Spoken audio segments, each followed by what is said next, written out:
toutes et à tous et bienvenue dans Connect, le live 100% objets connectés. Aujourd'hui, j'ai l'immense plaisir de recevoir Maître Thierry Pietcoudol. Bonjour.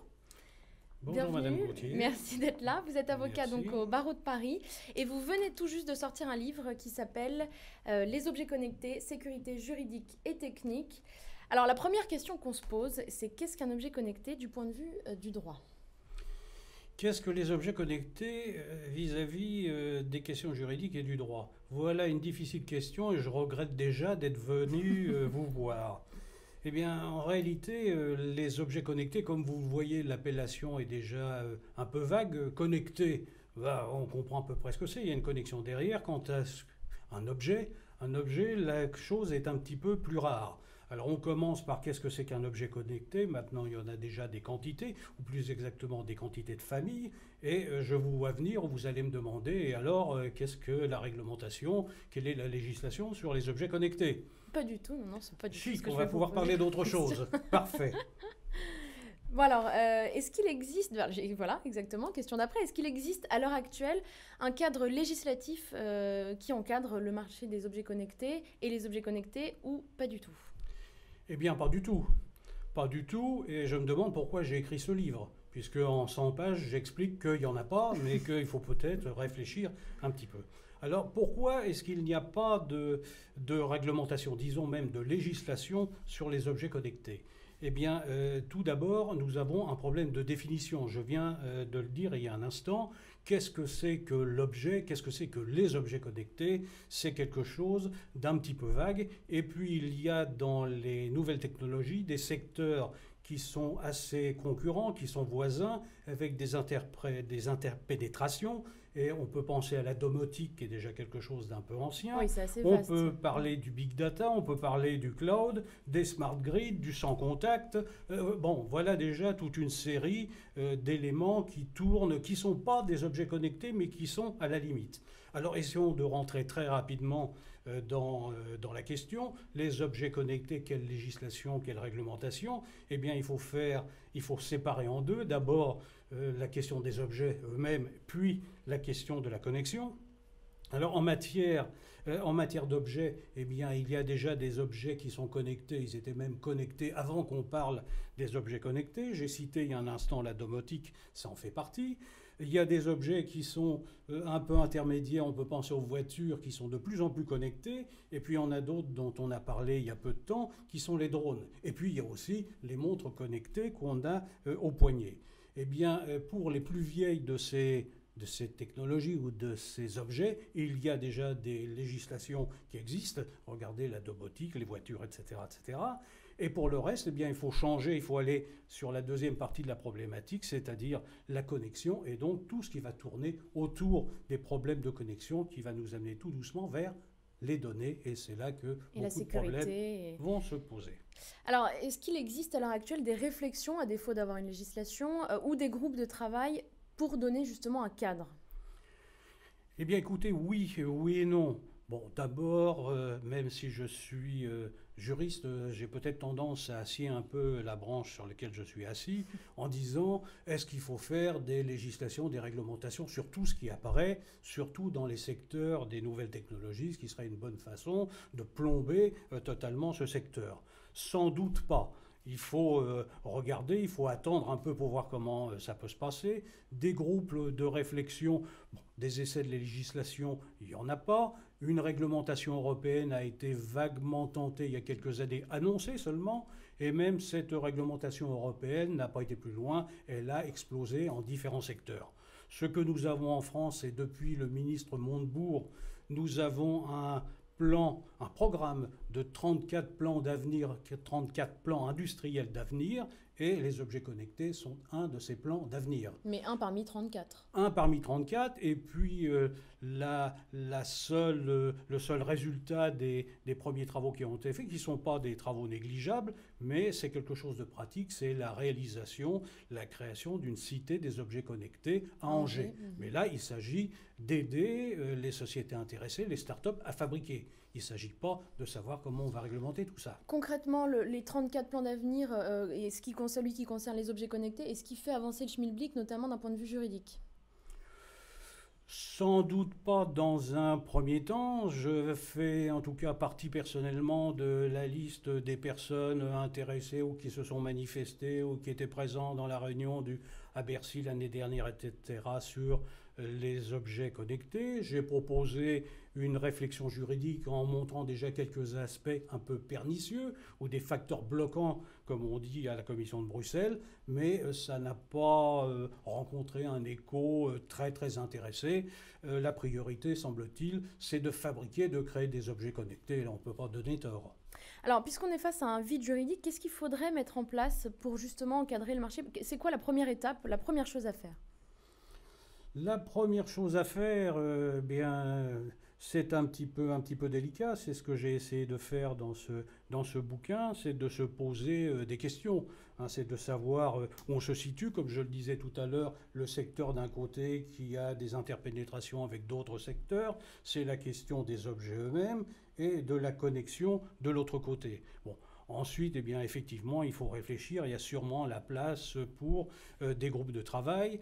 Et puis, le plan objet connecté des 34 plans du ministre Montebourg, bon, ça va, la cité d'Angers dont j'ai parlé, mais il faudrait peut-être se réunir, il faudrait peut-être réfléchir, il faudrait peut-être demander à la CNIL ce qu'elle en pense, il faudrait peut-être rencontrer telle ou telle administration, demander aux universitaires de haut niveau ce qu'ils en pensent, regarder où en est Bruxelles, etc.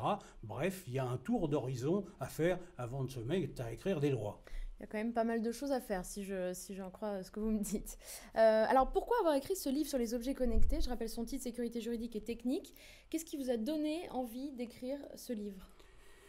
Eh bien, écoutez, tout ça, j'avais besoin un peu d'une récréation, si on peut appeler ça comme ça. Il faut dire qu'une récréation de ce genre, il faut avoir Chacun sa récréation, après tout. Voilà, il faut avoir un esprit un peu spécial, un peu mal tourné. En fait, ma spécialité, je suis un avocat conseil, et plus exactement un avocat technologue. J'exerce une espèce d'intermédiation entre la technique d'un côté et le droit de l'autre. Et moi, mon secteur de prédilection, c'est la sécurité. C'est la sécurité et tout ce qui est... Dans tous ses aspects, hein, pas uniquement numérique. Exactement, de façon extrêmement large, puisque je m'occupe de choses comme de la signature électronique, des infrastructures à clé publique, des marchés publics dématérialisés, des factures électroniques, etc. Et tout ça, ce sont des éléments tout à fait modernes, des pratiques d'ailleurs de plus en plus obligatoires. Et tout ça suppose la mise en œuvre de garanties et de moyens de sécurisation. Et puis j'ai vu les objets connectés apparaître, j'ai dit voilà quelque chose qui est bien intéressant aussi. Puis j'ai dit oui, évidemment, il n'y a pas de loi, il n'y a pas de règlement, on le sait. Oui, et alors la sécurité là-dedans? Ah ben il n'y a pas de sécurité non plus. Ah, alors là, on commence à avoir peur et j'ai manifesté ma peur par des tremblements de ma main. Et ça a consisté à enclencher une réflexion. Voilà, sur mon clavier. Vous avez eu des retours, vous parliez tout à l'heure des politiques, etc. Vous avez eu des retours sur le livre? Il y a des gens qui prennent contact avec vous pour enclencher des groupes de discussion, de travail? Il y a quelques réflexions, mais le livre est en librairie depuis simplement 2 ou 3 semaines, donc c'est encore un petit peu nouveau. La preuve, ma priorité actuelle, c'est de rencontrer des gens comme vous, venir dans votre web TV et d'en parler. Mais déjà, demain, je serai au Sénat, rencontrer un sénateur, et il veut me parler de données, il veut me parler de... Donc il est possible que ce soit une des pierres qui commence une réflexion plus globale autour de la législation des objets connectés. Mais pourquoi pas. Et puis je vous l'ai dit, enfin mon métier c'est d'être un avocat. J'ai été autrefois un universitaire, maintenant je suis un avocat, ça veut dire que je suis un praticien, et ça veut dire aussi qu'il y a des chefs d'entreprise et quelquefois des patrons de start-up qui viennent et puis qui disent voilà, il y a un truc, je voudrais bien me border juridiquement parlant, je fais quoi? Et moi, qu'est-ce que je réponds? Alors, vers qui vous les envoyez dans ces moments-là? Je les envoie vers personne, je traite le dossier moi-même. Et je leur dis pas, cher monsieur, revenez me voir dans 10 ans s'il s'est passé quelque chose. Non. Alors, quels aspects est-ce que vous traitez justement sur les objets connectés dans ce livre? Dans le livre... Il y a la définition déjà de ce qu'on s'est dit de ce qu'est un objet connecté, mais d'un point de vue peut-être plus juridique. Exactement. Il y a le cadre Je parle législatif. effectivement des questions relatives à la connexion, et donc il y a une partie du livre où je passe en revue tous les moyens de connexion, enfin rapidement, entre le Wi-Fi, le Bluetooth, la DSL, le réseau téléphonique commuté, les fréquences s'il en faut pas, est-ce qu'il y a des operating systems spécialisés? Eh bien il y en a. Est-ce qu'il y a des réseaux à bas débit? Il y en a en France, une grande société de Toulouse que je ne citerai pas ici, mais qui fait ça. Donc techniquement parlant, pour la connexion, il y a beaucoup de choses qui existent. Et puis quand on redescend toutes les couches qui interviennent dans une télécommunication, dans une connexion, on en arrive aux flux eux-mêmes, les flux de données, en disant mais ces flux, ils sont constitués de quoi? Comment sont écrites les données? Ah, vous avez dit données là. Ah, et là, on retombe dans un secteur juridique qui est un peu plus balisé. Et très précis, oui. Les données, c'est balisé. C'est pas balisé parce que ce sont des objets connectés, c'est parce que, disons par exemple, depuis 1978, la CNIL s'en occupe. Alors on va y revenir. À qui s'adresse ce livre? Est-ce qu'il s'adresse aux avertis, aux étudiants, aux startups, aux gens du secteur? À qui il s'adresse? Oh, mes chères madame, à tout le monde. Mais au grand public aussi? Le grand public, c'est pas ce qu'on attend de lui. Le grand public, on attend qu'il soit consommateur d'objets connectés. Voilà, et on en voit tous les jours des objets connectés. Je vous l'ai dit en début d'émission, dans une petite commune à côté de chez moi, j'ai appris qu'une start-up, j'avais jamais entendu parler de ça, fabriquait des caleçons connectés. Alors, je ne sais pas ce qu'on fait avec les caleçons connectés. Bon. C'est certainement il existe extrêmement... Maintenant, tout se connecte de toute façon. Tout se connecte. D'ailleurs, j'en parle, il y a des petits modules informatiques, électroniques plus exactement, qu'on peut coller à un certain nombre d'objets pour en faire des objets connectés. Bon. Donc, on ne sait plus, on est face à... C'est-à-dire que même si on voulait mettre un cadre juridique en place, finalement, est-ce que ce ne serait pas très complexe? Ça serait complexe, et puis nous restons dans blablabla, dans un état de droit, une société libérale, etc.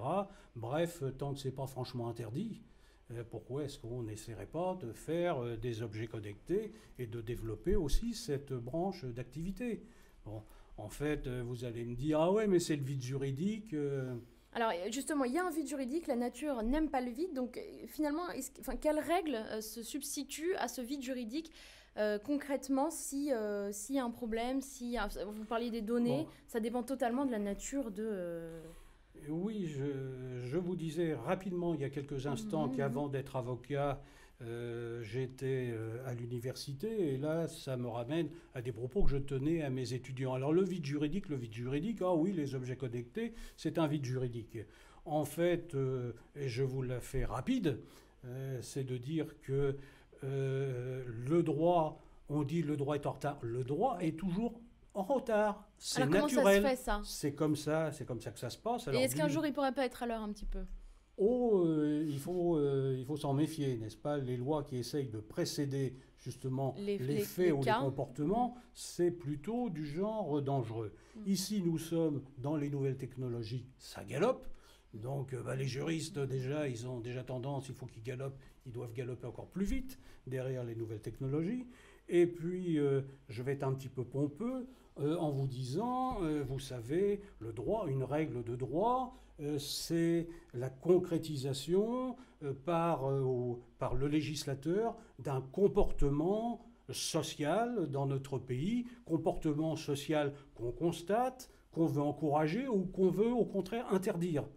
Donc il faut d'abord que le comportement apparaisse, que les agissements soient permanents, répétés, et puis qu'on se dise, ah bah tiens, il y a quelque chose là, qu'est-ce qu'on en fait? On dit oui, on dit non, on dit peut-être, etc. Donc à ce moment-là, on fait une loi, le législateur s'en occupe après.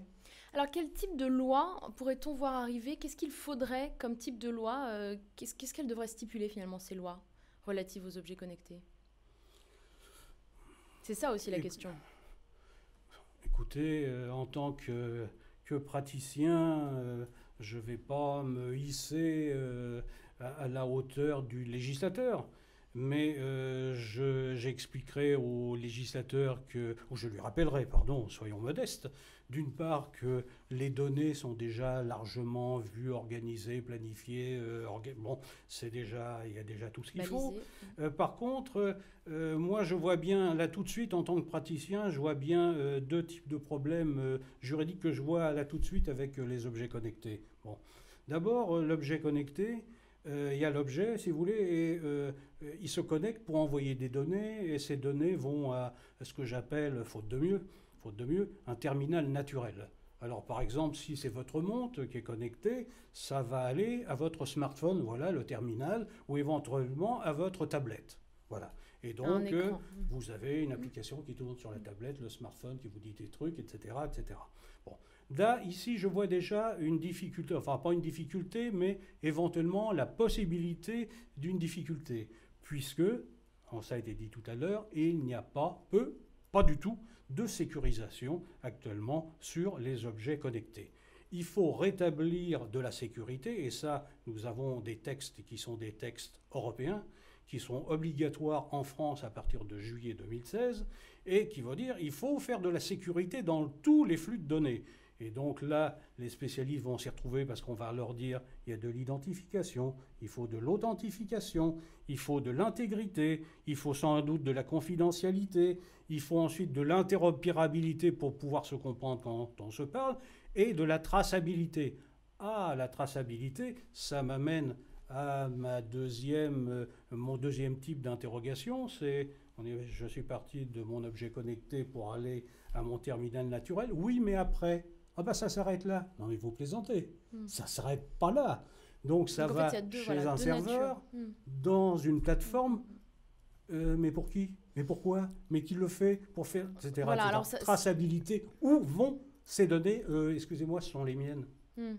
Alors justement, sur les données, quelles sont les données qui sont échangées et est-ce que ce sont des données sensibles et à qui est-ce que l'utilisateur est-il responsable en fait quand il coche tout simplement les conditions d'utilisation, ou est-ce qu'il peut se retourner après contre une marque en disant vous n'avez pas le droit d'utiliser mes données, même anonymisées? Écoutez, là c'est un petit peu délicat. Oui, alors reprenons des questions juridiques fondamentales. Nous n'avons pas de loi, nous n'avons pas de réglementation, donc à défaut, en droit, on passe au contrat. Donc on peut avoir des contrats, et la forme la plus simple, ça va être les conditions générales de vente ou des conditions générales d'utilisation. Donc celui qui va se précipiter pour acheter le dernier gadget connecté à la mode, s'il a vraiment rien d'autre à faire, ça serait une bonne idée pour lui, c'est qu'il lise les conditions générales d'utilisation, qui pourraient lui dire, comme ça s'est vu dernièrement sur un téléviseur, un smart, n'est-ce pas, téléviseur d'une grande marque étrangère, qui disait que les données connectées pourraient être envoyées, faire l'objet de traitements commerciaux, etc.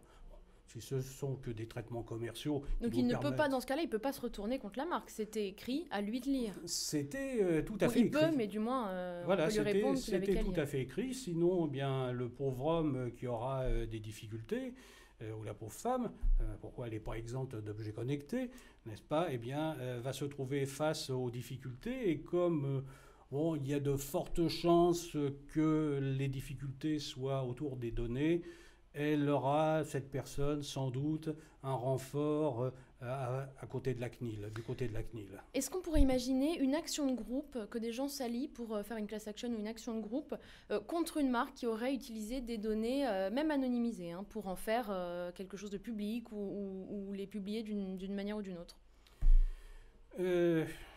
Oui. Pour l'instant, ça n'existe pas, mais ça pourrait être envisageable. Voilà, en théorie, pourquoi pas. Mais quels sont les enjeux et quels sont les résultats pratiques? Ça dépend de la nature des données. Quand on parle de données, finalement, il y a plusieurs types de données. Oui. Il y a la géolocalisation, les données confidentielles, les données personnelles, les données techniques. Lesquelles sont les plus sensibles? Sur lesquelles est-ce qu'il y a en général des accros? C'est tout ce qui se rapporte à la personne qu'on appelle les données personnelles. Encore une fois, c'est la Commission nationale informatique et liberté qui s'occupe de ça. Alors les données personnelles, je dirais en général, c'est-à-dire là où passe votre nom, votre prénom, votre surnom, ou un autre type de code qui permet indirectement d'aller jusqu'à vous. Et puis, il y a d'autres données qui sont assez proches, comme finalement oui, on a les données médicales, les données de santé, mais il y a aussi la géolocalisation. Alors, je pense en particulier à la cartographie qu'a lancée Weezings il y a peu de temps sur la santé, etc., en se servant des données. Est-ce qu'ils ont le droit, techniquement, de faire ça? Ou est-ce qu'ils risquent, ils se mettent en danger eux-mêmes en utilisant les données personnelles, même anonymisées, de leurs utilisateurs? Eh bien, écoutez, c'est une difficile question et non, c'est pas une question difficile, mais c'est une question à laquelle, comme on dit, je ne veux pas répondre parce que je ne suis pas saisi du problème et je ne suis pas là, je suis ni l'avocat de cette société ni l'avocat de son concurrent. Bah donc justement, vous pourriez en théorie Oui, nous mais répondre, mais je n'ai pas, comment dirais-je, de priorité à exercer dans l'énoncé du droit et tout dépend d'exactement des faits et qu'est-ce qui peut se passer. Tout à l'heure, hors antenne, si on peut dire, avant l'émission, vous m'avez dit oui, mais si on a un aspirateur robot, n'est-ce pas, roulette, et puis qui oui, vous et puis un explose à la préjudice, figure, voilà. ça n'a pas de rapport avec les objets connectés. Oui, ça mais sera du code voilà, civil sur la normal. question des données, qui Là, sont plus sensibles et...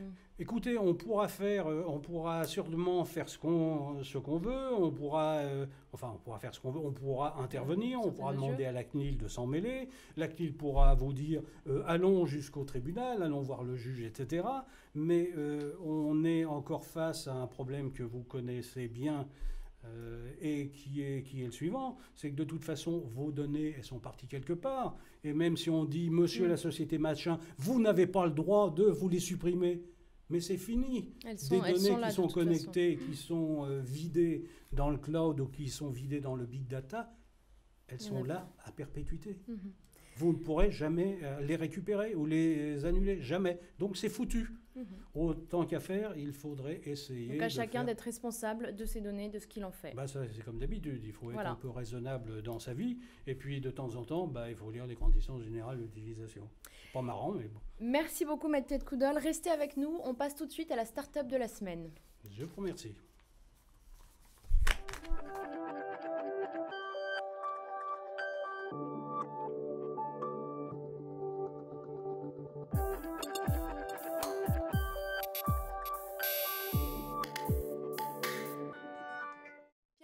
Bonjour, merci d'être là. Bonjour. Merci d'être sur notre plateau. Alors dites-nous, la première question, c'est... Alors pardon, excusez-moi, vous êtes le président cofondateur d'Enerby et la première question, c'est justement qu'est-ce qu'Enerby et comment a démarré l'aventure? Enerby, c'est une start-up qui développe un générateur d'énergie qui remplace les piles et les batteries dans les objets connectés, grand public ou industriel. Et la société est issue en fait de plusieurs années de recherche et d'un transfert de 5 brevets, un transfert de technologie entre les laboratoires d'origine et la société, donc créée en début 2014, il y a un peu plus d'un an. Alors on va regarder tout de suite une vidéo pendant qu'on parle d'Enerby et vous allez pouvoir nous expliquer comment est-ce que ça marche. Alors le générateur Enerby donc, vise à remplacer la pile en utilisant l'énergie du mouvement. Il y a un grand nombre d'objets en mouvement et il y a plus de 30 milliards de piles-boutons vendus chaque année dans le monde pour alimenter... Qui sont très polluantes. Très polluantes, qui visent à alimenter des dispositifs électroniques, soit dans la voiture, dans la maison, dans nos télécommandes ou dans un bracelet. Le générateur Enerby utilise le mouvement, que ce soit le mouvement par exemple d'un bracelet au poignet, des accélérations, ou le mouvement de rotation par exemple d'un bouton, d'une poignée de porte. Est-ce qu'un frottement suffit également?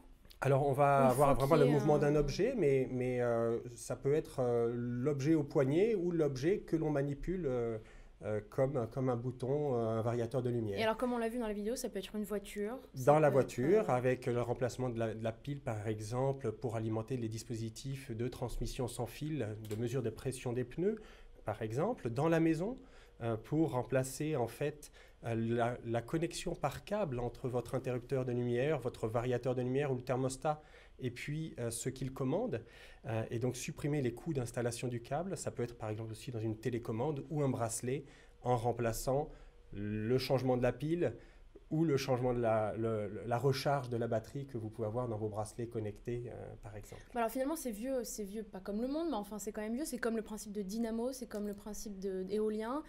En quoi est-ce que c'est innovant finalement? Alors, effectivement, on utilise une technologie qui a des propriétés très nouvelles. Et par rapport à la dynamo que vous citiez, le bon exemple est le vélo. Effectivement, votre vélo génère de l'énergie via sa dynamo pour alimenter donc, la lumière. Quand vous ralentissez en dessous du certain vitesse, la dynamo ne produit plus d'énergie. Et ça, c'est la limite de la technologie classique. Il faut de la vitesse. Et c'est ça, qui fonctionne seulement à des vitesses élevées. Et le générateur Enerby a cette innovation, donc une propriété qui est totalement différente, qui est d'être indépendant de la vitesse du mouvement et donc de pouvoir s'adapter. Donc même en allant lentement, à des mouvements lents et réguliers, c'est ça. Et c'est remplacé également. Lent ou irrégulier, d'accord. c'est ça. Et donc gérer justement ce qui sont les limites des générateurs classiques qui font qu'on retrouve encore beaucoup d'objets dans lesquels vous avez de la batterie ou la pile aujourd'hui, et pas d'autonomie en énergie. Et c'est une innovation de rupture, du coup. Hein, c'est une innovation de rupture et c'est unique au monde. Et vous avez déposé... Il y a un certain nombre de brevets qui ont été déposés par les établissements de recherche et transférés à l'entreprise. Et depuis, l'entreprise a également déposé ses propres brevets. Alors, où est-ce que vous fabriquez les produits, du coup? Alors, les produits sont fabriqués en région grenobloise. Avec, la start-up est basée c'est ça. Isère, hein. Pour l'instant, nous fabriquons des produits en faible quantité pour des programmes de test avec des clients. Et puis, nous allons bientôt installer nos propres équipements, nos propres lignes de production pour produire en fait en série et commercialiser dans les objets que pourront acheter le tout un chacun d'ici fin 2016. Donc, pour l'instant, c'est uniquement pour les fabricants. Pour les fabricants. Mais à terme, fin 2016, ce sera également... Alors, à quel prix est-ce qu'on pourrait envisager de trouver le produit pour les grands publics? Alors, ça va être très variable selon la dimension, le type d'équipement, le type de dispositif à alimenter. Et puis, il y a le prix auquel nos clients, hein, les fabricants, achètent nos produits, donc quelques euros pour les dispositifs de la taille d'une pile bouton, par exemple.